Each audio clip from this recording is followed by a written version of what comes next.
আল্লাহ আমাকে ক্ষমা করে দাও। এই একটি বাক্যে লুকিয়ে আছে শত শত রাতের কান্না, অগণিত ভুলের ভার আর ভেঙে পড়া এক হৃদয়ের নিঃশ্বাস।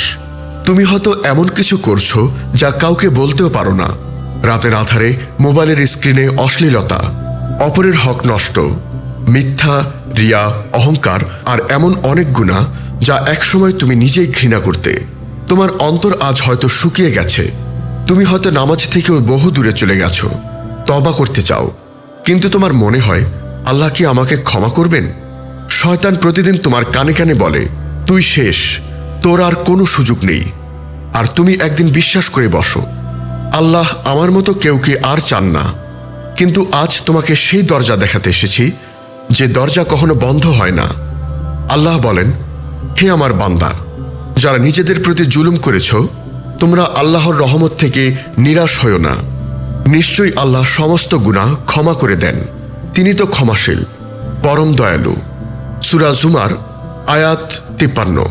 এই আয়াত যেন এক সোজা হাত যা তোমাকে গুনাহময় জীবনের মধ্যেও আলোকিত করে তোলে। ফিরে এসো। তুমি যদি জানো আল্লাহ কতটা দয়ালু, তাহলে তুমি লজ্জায় কাঁদতে কাঁদতে নামাজে পড়ে যেতে। তুমি যদি জানতে তুমি আজও বেঁচে আছো কেবল এই জন্য যে তুমি এখনো ফিরে আসতে পারো। তুমি হয়তো পাপ করছো, কিন্তু আল্লাহ তোমার হৃদয়ে এই কান্নাতে রেখেছেন, আর এটাই প্রমাণ করে তুমি এখনো বাঁচো, তুমি এখনো তার প্রিয় হওয়ার যোগ্য। তুমি যখন গভীর রাতে নিঃশব্দে বলো, হে আল্লাহ, আমি সত্যি অনুতপ্ত, তখন আসমানের ফেরেশতারা থেমে যায়। তারা শুনে তোমার কণ্ঠ, আর আকাশে আলো জ্বলে ওঠে। রাসূল সাল্লাল্লাহু আলাইহি ওয়াসাল্লাম বলেছেন, যে ব্যক্তি তওবা করে সে এমন যেন সে কখনো গুনাহই করেনি। ইবনু মাজাহ।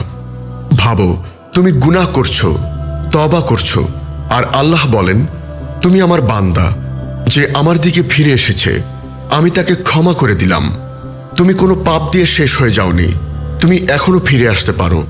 তুমি এখনো তার প্রিয় হতে পারো, কারণ তোমার কান্না এখনো শুকিয়ে যায়নি। এই কান্নার পথেই তুমি ফিরে পাবে সেই হৃদয় যা কখনো আল্লাহর দরজায় হারিয়ে গিয়েছিল।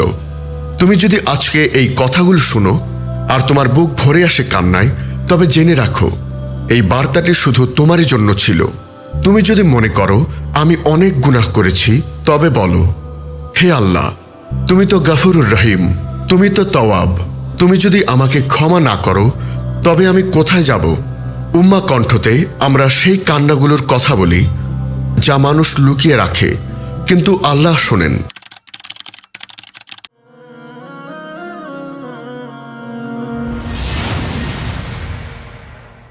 তুমি যদি আজ রাতে আল্লাহর দিকে ফিরে আসো, তাহলে তুমি সেই সৌভাগ্যবানদের একজন যারা একদিন শুধু দরকারি ছিল না, বরং ক্ষমার আলোয় প্রিয় হয়ে গিয়েছিল।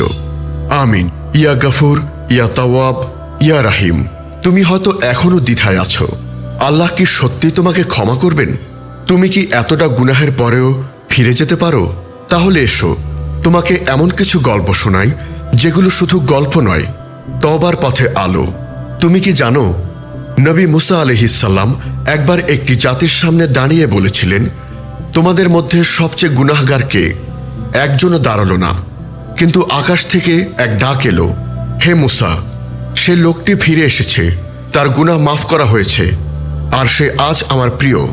তওবা শুধু ক্ষমা পাওয়ার দরজা নয়, এটি আল্লাহর ভালোবাসা পাওয়ার চাবি। তুমি জানো সেই যুবকের কথা যে ৯৯টি খুন করেছিল? সে গিয়েছিল এক আলিমের কাছে, বলেছিল, আমার কি ক্ষমা হবে? আলিম বলেছিল, হ্যাঁ, তুমি যদি তওবা করো। সে বেরিয়ে পড়েছিল তওবার পথে, কিন্তু পথে মৃত্যুবরণ করেছিল। আর ফেরেশতারা এসে বলছিল সে ক্ষমার পথে ছিল, সে সফল। সহিহ মুসলিম। আল্লাহ এতটাই দয়ালু, তুমি যদি তার দিকে এক কদম এগোও, তিনি 10 কদম আসেন। তুমি যদি হাঁটো, তিনি দৌড়ে আসেন। সহিহ মুসলিম, হাদিস 2675। তুমি জানো উমর রাদিয়াল্লাহু আনহুর কথা। তিনি ইসলাম গ্রহণের আগে রাসূলকে হত্যার উদ্দেশ্যে বের হয়েছিলেন, কিন্তু আল্লাহ তার হৃদয় পাল্টে দিলেন। এক সময়কার কাফের হয়ে গেলেন ইসলামের ঢাল। তুমি জানো ফুজাইল ইবনে আইয়াজ রাদিয়াল্লাহু আনহুর কথা।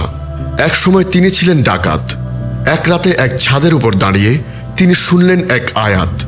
আসমান থেকে ডাক এলো, এখনো কি সময় হয়নি তার যে আমার দিকে ফিরবে? সূরা হাদীদ আয়াত 16। সে রাতে তিনি কেঁদে ফেললেন, আর সেই কান্না তাকে বানিয়ে দিলেন এক বুজুর্গ আলেম। তুমি কি এখনো ভাবো তোমার গুনাহ বেশি হয়ে গেছে? না, তোমার তওবা যদি সত্যি হয় তাহলে আল্লাহ তোমার সেই গুনাহগুলো নেকিতে রূপান্তর করে দিবেন। সূরা ফুরকান আয়াত 70। তুমি হয়তো বারবার গুনাহ করছো, কিন্তু আল্লাহ বারবার ক্ষমা করার অপেক্ষায় আছেন। তোমার চোখে অশ্রু নামলে আল্লাহর আরশ কেঁপে ওঠে। তুমি যখন সিজদায় পড়ে বলো, হে আল্লাহ, আর করব না, তখন ফেরেশতারা বলে আমিন। তুমি যদি এখনো বলো আমি আল্লাহর দরজা থেকে দূরে, তাহলে জেনে রাখো আল্লাহ বলেন তোমরা যতই দূরে যাও আমি সব সময় কাছেই থাকি। সূরা কাফ আয়াত 16। তুমি এখন যদি ফিরে আসো তাহলে কেউ তোমাকে থামাতে পারবে না। তুমি এমন একজন হয়ে উঠবে যার কান্না দিয়ে ইতিহাস লেখা হবে। তোমার নাম কেউ না জানলেও তোমার সেজদা আল্লাহ জানেন। তোমার কণ্ঠ কেউ না শুনলেও তোমার তওবা আকাশে পৌঁছে যায়। তুমি শুধু আজ রাতে সেজদায় পড়ে বলো, হে আল্লাহ, তুমি জানো আমি কতটা ভুল করেছি, কিন্তু এখন আমি শুধু তোমার কাছেই চাই। আমার সব কিছু হারালেও তোমার ক্ষমা যেন না হারাই। আমিন। ইয়া তাওয়াব ইয়া গফুর। তুমি যদি আজ পর্যন্ত গুনাহ করেই যাও তবে মনে রেখো তওবা এখনো তোমার জন্য অপেক্ষা করছে। মানুষ তোমার গুনাহ জানলে দূরে সরে যায়, কিন্তু আল্লাহ তোমার গুনাহ জানে বলেই তুমি তার কাছে আরো গুরুত্বপূর্ণ। কারণ তুমি ফিরে আসতে পারো এবং আল্লাহ চান তুমি ফিরে এসো। তোমার পেছনে এক জীবন পড়ে আছে, গুনাহ, অপমান, অনুশোচনা। তুমি হয়তো নামাজ হারিয়ে ফেলেছ, তোমার হৃদয় হয়তো নিঃসার। তবুও তুমি আজ যদি একবার সিজদায় মুখ রাখো তবে আকাশের ফেরেশতারা তোমার জন্য দোয়া করবে। তুমি জানো তওবা করা মানে কেবল ভুলের জন্য দুঃখ নয়, তওবা করা মানে ভুল থেকে ফিরে আসা, আবার আল্লাহর দিকে হাঁটা শুরু করা। তুমি হয়তো অতীতে অনেক কিছু হারিয়েছ, সম্মান, সম্পর্ক, শান্তি, কিন্তু আল্লাহর কাছে ফিরে এলে তুমি ফিরে পাবে নিজের আত্মা। তুমি ফিরে পাবে এমন এক শান্তি যা কেউ ছিনিয়ে নিতে পারবে না।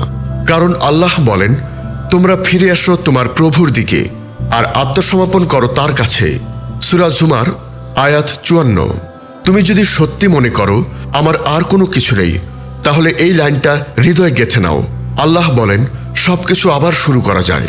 তুমি গুনাহ থেকে ফিরে আসলে তুমি এমন একজন হয়ে ওঠো যার জন্য আকাশের দরজা খুলে যায়। তুমি এমন একজন হয়ে ওঠো যাকে আল্লাহ তার প্রিয় বান্দা বলেন। তুমি হয়তো ভুল পথে হেঁটেছ অনেক দূর, তবুও জানো আল্লাহর কাছে ফিরে আসার রাস্তা তোমার বুকের ঠিক মাঝখান থেকেই শুরু হয়। তুমি সেজদায় নেমে বলো, হে আল্লাহ, আমি আর গুনাহ করতে চাই না, আমি তোমার বান্দা হয়ে বাঁচতে চাই, তুমি আমাকে ক্ষমা করে দাও। এই এক দোয়া তোমাকে বানিয়ে দিতে পারে এক নবীন আত্মার অধিকারী।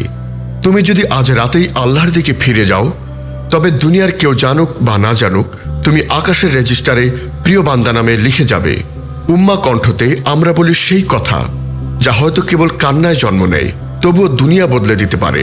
তুমি যদি এই আলো ছড়িয়ে দিতে চাও তবে আমাদের চ্যানেলটি সাবস্ক্রাইব করো এবং ফেসবুক পেজে যুক্ত থাকো, কারণ একাকী হৃদয় কান্না থেকে সবচেয়ে বড় বদলগুলো শুরু হয়। হে আল্লাহ, তুমি আমাদের অতীত মুছে দাও, তুমি আমাদের অন্তরকে বিশুদ্ধ করে দাও, তুমি আমাদের সেই বান্দা বানাও যারা আর গুনাহের দিকে ফিরেও তাকায় না। তোমার ভালোবাসা আমাদের জীবনের শ্রেষ্ঠ প্রাপ্তি হোক। ইয়া আমিন, ইয়া তাওয়াব, ইয়া গফুর, ইয়া নূর।